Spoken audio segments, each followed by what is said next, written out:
한국 교회는 언제부터 이렇게 되었을까요? 광화문 광장에서 태극기와 성조기 사이에 십자가가 펄럭이는 장면을 처음 보았을 때 저는 충격보다 먼저 낯설음을 느꼈습니다. 저 십자가는 어떻게 저 자리에 서게 되었을까? 그것이 오늘 제가 여러분과 함께 걷고 싶은 질문입니다. 고발이 아닙니다. 우리가 어디서 왔는지를 직면하지 않으면 어디로 가야 할지도 알 수 없기 때문입니다. 1945년 해방이 되었습니다. 미군정이 들어섰고 새로운 나라가 만들어지기 시작했습니다. 그 과정에서 기독교는 빠르게 특권적 위치를 얻었습니다. 당시 자료에 따르면 미군정 최고위직에 임명된 한국인 50명 중 35명이 기독교 신자였습니다. 당시 개신교 인구는 전체의 0.52%에 불과했습니다. 인구의 0.52%가 요직의 70%를 차지했다는 것. 이것은 신앙의 확산이 아니라 권력의 배분이었습니다. 초대 대통령 이승만은 이 구조를 이념으로 굳혔습니다. 그는 반공주의와 기독교를 하나로 묶었습니다. 공산주의는 무신론이고 반공은 곧 기독교라는 등식이 사회 전체에 심어졌습니다. 복음이 이데올로기의 언어를 입기 시작한 것이 이 시점입니다. 더 아프게 직면해야 할 것이 있습니다. 일제강점기에 신사참배에 협력했던 친일 기독교 세력이 아무런 청산 없이 새 권력의 중심으로 재편입되었습니다. 역사의 단절이 아니라 연속이었던 것입니다. 한국 교회가 폭발적으로 성장한 것은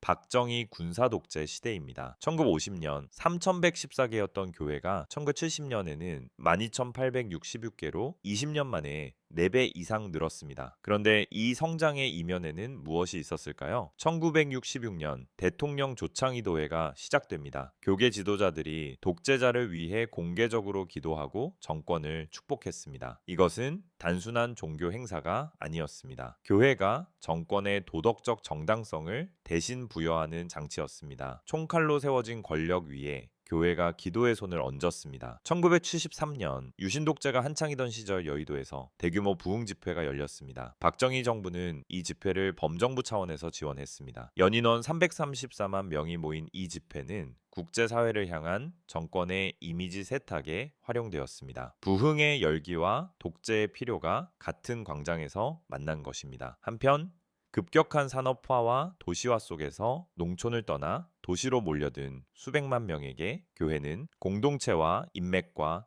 심리적 안정을 동시에 제공하는 사회 인프라가 되었습니다. 교회 성장과 도시화는 같은 속도로 같은 시기에 일어났습니다. 성장의 동력 안에 복음과 함께 사회적 필요와 정치적 비호가 뒤섞여 있었던 것입니다. 성장이 나쁜 것은 아닙니다. 그런데 무엇을 위한 성장이었는가? 누구와 손잡은 성장이었는가? 이 질문을 피해가면 그 성장의 결실을 정직하게 볼 수 없습니다. 1987년 민주화 이후 많은 이들은 교회가 독재 권력으로부터 자유로워질 것이라 기대했습니다. 그런데 실제로 일어난 일은 달랐습니다. 독재 권력에 기대던 교회는 이제 스스로 권력이 되려 하기 시작했습니다. 수십 년간 교회는 정치에 관여하지 않는다 고 주장하던 바로 그 보수 교단들이 1990년대부터 정치 개입을 신앙적 의무로 재정의하기 시작했습니다. 김영삼, 이명박으로 이어지는 장로 대통령 시대에 교회의 정치적 영향력은 오히려 더욱 노골화되었습니다. 교회 인맥이 내각을 구성하고 국정을 좌우하는 단계에 이르렀습니다. 그리고 냉전이 끝나자 보수 교회 지도자들은 새로운 결집 코드가 필요했습니다. 반공주의라는 이념이 동원력을 잃어가자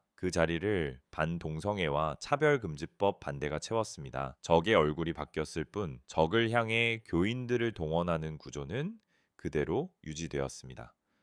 2016년과 2017년 탄핵광장에서 태극기와 성조기와 이스라엘 국기가 함께 펄럭였습니다. 그리고 2024, 2025년 그 광장은 다시 열렸습니다. 동원의 논리도 동일했습니다. 나라를 지킨다, 좌경화를 막는다, 기독교 가치를 수호한다. 저는 이 역사에서 하나의 역설을 봅니다. 한국 교회는 권력과 손잡으며 성장했습니다. 그러나 그 성장의 방식이 오늘의 위기의 씨앗이 되었습니다. 1995년을 고점으로 개신교 인구는 하락세로 돌아섰고 2023년 현재 약 15%까지 급감했습니다. 있습니다. 그리고 정치 세력화가 강해질수록 교회를 향한 사회적 신뢰는 오히려 더 빠르게 무너졌습니다. 권력에 기대어 성장한 교회는 예언자적 목소리를 잃었습니다. 아모스가 왕궁 앞에서 외쳤던 그 목소리, 나단이 다윗에게 당신이 그 사람이오라고 말했던 그